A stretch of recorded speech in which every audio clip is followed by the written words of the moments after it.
안녕하세요. 이슈 파이터 장진섭입니다. 오늘부터 여러분들과 함께 한 주간의 이슈를 알아보고 속속들이 캐보는 시간을 가져볼 텐데요.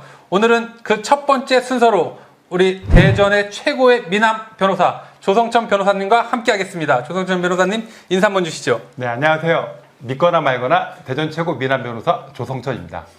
네, 여러분 대전 4대 하천 아시죠? 대전천, 갑천, 유등천, 그리고 조성천입니다. 앞으로 많이 기억해 주시기 바랍니다. 네. 이런 식의 재밌는 구성 요소를 가지고 진행을 해볼 텐데요. 글쎄 오늘 재밌게 진행이 될런지 모르겠습니다. 첫 번째 주제가 대전 국민은행 강도 살인 사건. 아주 대전에서 일어난 사건이면서도 전국적인 이슈를 불러일으키고 있는 사건인데요. 아주 오늘은 어렵게 이 사건의 국선 변호사님을 모셨습니다. 그 국선 변호사님이 누구시죠? 네, 이 사건의 국선 변호인 조성천 변호사입니다. 오늘 어렵게 나왔습니다. 우리 조성천 변호사님께서 또 공교롭게 이 사건의 변호를 맡으신 변호사님이신데요. 이렇게 만나 뵙게 돼서 영광입니다. 21년 만에 범인이 잡혔습니다. 대전 국민은행 강도 살인 사건. 이 사건에 대해서 좀 간단하게 간략 정리해서 한번 말씀을 해주시죠. 네, 이 사건은 2001년 12월 21일 이제 오전 10시경에 대전 서구 둔산동 소재에 있는 국민은행 지하 주차장에서 벌어진 일인데요. 2인조 강도가 이제 389형 권총을 사용해서 국민은행 은행을 살해하고 현금 3억 원을 갖고 이제 도주한 사건입니다. 근데 당시 범행 장소가 CCTV 사각지대이고 당시에는 이렇게 과학 수사 기법이 이제 발전된 상황이 아니었기 때문에 이후 장기간 미제 사건으로 남아 있었습니다. 그래서 21년 동안 미제 사건으로 남아 있다가 올해 이제 8월 달에 범인이 검거됐던 것이죠. 예, 두 분의 범인이 있습니다. 이정학, 이승만. 네. 사실 많은 분들이 내용을 알고 계시겠지만 그 손수건의 DNA로 인해서 이제 이 범인들이 잡혔는데요. 그 이정학 씨가 잡혔죠. 잡힌 그렇죠. 거는. 네네네. 그러나 실질적인 주도는 이승만 씨라는 분이 했더라고요. 네네네. 범행에 사용된 차에서 손수건하고 마스크가 원래 있었는데요. 아주 극소량이 있었기 때문에 당시 DNA 분석 기법으로는 그걸 검출을 못했던 것인데 이제 유전자 증폭 기술이 이제 개발이 된 거예요. 그래서 이제 극소량으로 DNA를 추출을 나중에 하게 된 겁니다. 그래서 DNA를 갖고 있다가 나중에 이제 충북의 한 불법 게임장 담배 공초에서 DNA가 동일인 게 확인이 된 것이죠. 그래서 5년 동안 면밀하게 그 불법 게임장을 드나든 사람들을 DNA를 대조를 해가지고 이번에 이렇게 발견한 것이고요. 일단은 범인이 둘인데 처음에 이정학은 자백을 했고요. 이승만은 범행을 부인했습니다. 그러다가 이제 경찰 단계에서 심경의 변화를 일으켜가지고 자백을 했고 자신이 주범이다. 그러니까 이승만이 실제 총을 쏜 주범인 것이죠. 그리고 이승만은 이 사건 이전에 그 대덕구 송촌동 경찰 총기 탈취 사건이 있었는데요. 네, 예, 맞습니다. 네네. 그 차로 경찰을 쳐가지고 경찰을 기절시킨 다음에 총을 훔쳐간 사건이었는데 이 사건에 역시 그 총으로 살인을 저지른 거잖아요. 그 총으로 이 살인을 한 것입니다. 이정학, 이승만. 지금 제가 생년을 보니까 70년생, 71년생이에요. 다시 네. 말씀드리면 현재 51, 52세입니다. 만으로. 그럼 21년 전이면 30살, 31살이거든요. 네네. 아주 젊은 나이인데 너무 과감하게 일을 저지른 것 같았고요. 어제 뉴스를 보니까 그 이승만 범인 피의자죠. 피의자 이승만이 은행동에 4억 7천만 원을 훔친 것도 자기다. 본인이다라고 자백을 또 했습니다. 네. 예, 그 내용도 한번 설명 좀 해주시죠. 대전 경찰 입장에서는 이 이승만, 이정학이 아주 특급 도움이에요. 대전에 지금 미제로 남아있던 사건들을 이번에 몇 건 해결해 준 것이죠. 그래서 일단 아까 말씀드린 것처럼 이 사건 2개월 전에 벌어진 송촌동 경찰 총기 탈취 사건이 범인이 이 사람들이라는 게 밝혀졌고요.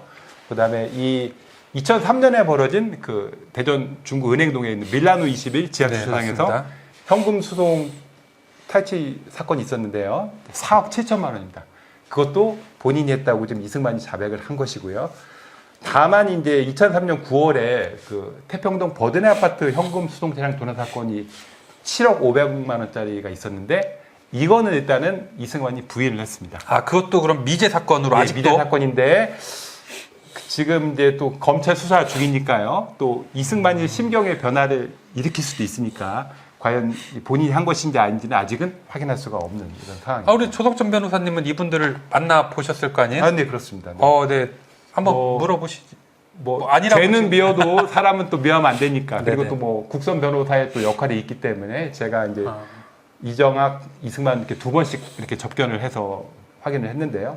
뭐 TV나 언론에 보도된 것처럼 이승만은 역시 처음에는 부인을 했습니다. 저를 보면서 아니 이렇게 억울한 때가 있냐 내 얼굴을 많이 보면서 그러더라고요. 아, 네, 뭐 그러시냐고요. 뭐 영장 심사하실 때 판사님한테 얘기 잘 하시라고 이렇게 얘기를 했었는데 이제 그 며칠 있다가 이제 심경의 변화를 일으켜서 사실은 제가 했습니다. 이제 이렇게 된 것이죠. 네. 근데 사실 피해자를 변호도 하고 피의자도 변호하시잖아요. 네네. 근데 피의자는 어쨌든 나쁜 사람이잖아요. 네. 이분들이 얼굴에 나쁘다라는 게 쓰여져 있나요? 너무 유치한 질문인가? 나쁘다 쓰여 있는 건 아닌데 제가 이제 변호사 느낌이 21년 왜냐하면 우리가 현상 수배범에서 이제 몽타주 이렇게 보면은 좀 나쁘게 생겼어, 솔직히. 좀 그런 경우가 좀 있거든요. 뭐 나쁘다 안 나쁘다라기보다는 일단 그 얼굴에서 느껴지는 약간 범인 필, 아, 그러니까요. 그 범인 필 느낌. 같은 건 약간 있죠. 약간 느껴집니다. 네. 일단은 지금 장기 미제 사건이 왜 수사가 가능한지를 먼저 말씀드리면은 아시겠지만 공소시효라는 게 있습니다. 공소시효라는 게 있어서 원래 살인죄는 공소시효가 15년이었는데 네, 그렇죠. 법이 개정돼서 25년으로 한번 늘어났다가요. 살인죄 저지른 사람을 왜 25년 지나면 왜 죄가 없이 풀어주냐 이런 당연히 그래, 공소시효를 없앴죠. 상식적인 문제가 생겨서 네네네. 공소시효를 없앤 것이죠. 대전 국민은행 강도 살인 사건은 공소시효가 없기 때문에 이 사람들이 피의자인데 네네. 예를 들면 은행동 탈취한 것은 살인이 없잖아요. 은행동 탈취 사건은 공소시효가 이미 지났죠. 그럼 그거는 이제 그 죄에 대해서는 실체적 진실을 발견하기 위한 차원에서 수사를 하는 거고 그거는 죄를 물을 수가 없죠. 당연히. 네. 그거에 대해서 그렇기 때문에 아, 밀라노를 얘기했을 테고요. 이승만은 이것 때문에 뭐 자의 어차피 제가 안 형량이 더 커지진 않겠구나. 그 이제 교도소를 전 이제 21년 동안 다녀보니까 교도소에 있는 애들이 생각보다 많이 알아요. 이 법을 공소시효도 알아요. 공부를 하는구나. 절도 이 현금 수송차 훔친 거는 어차피 뭐 5년이나 10년밖에 네, 안 되니까 네. 어차피 2003년에 훔쳤으면 이미 지났잖아요. 뭐 그런 의미에서도 밀라노 요걸 얘기해 줄 수가 있는 거죠. 근데 그렇기 때문에 태평동도 혹시 만약에 이승만이 했다면 했다 하더라도 공소시효가 만료. 처벌은 안 되지만은 일단은 본인이 얘기할 수는 있죠. 왜냐하면 이승만도 지난번에 그 경찰에서 검찰 송치될 때 표정을 보니까 이정학은 얼굴이 이렇게 가리더라고요. 둘 다 마스크를 네네. 썼지만 이정학은 이렇게 얼굴 가리고 있었는데 이승만은 이렇게 얼굴을 똑 이렇게 딱 보면서 얘기하더라고요. 역시 약간 주범. 뭐 그런 게 있더라고요. 사람 스타일이 네네. 틀리니까. 네. 우리 대전 국민은행 강도 살인 사건에 대해서 좀 더 심도 있게 한번 알아봤습니다. 여러분들 조금이나마 도움이 되셨을지 모르겠는데요. 마지막 인사 한번 해주시죠. 네. 참 이 말씀을 안 드렸는데요. 지금 이 사건이 이제 전국적으로 이제 유명세를 타게 돼서 이제 방송에도 나오고 하지 않았습니까? 그렇죠, 그렇죠. 그래서 이제 브리핑을 한 사람이 이제 대전경찰청 형사과장이 이제 저희 서구 출신이고요. 그리고 이제 실제 이제 네네. 사건을 담당한 이제 대전청 강력계장이 역시 제 서구 후배입니다. 그러면 서구 화이팅! 그러면은 우리 조성춘 변호사님도 서대전고등학교, 혹시 서구 안 그리고 나왔어요? 형사과장님도 서대전고등학교, 네. 또 강력계장님도 서대전고등학교, 네, 네. 공교롭게 오늘 진행하고 있는 네. 조성천 변호사님도 서대전고등학교인데 네. 저도 서대전고등학교네요. 반갑습니다. 지금 서대전고등학교 전성시대를 맞는 느낌 아닌데. 예. 서구 화이팅! 이슈 파이터!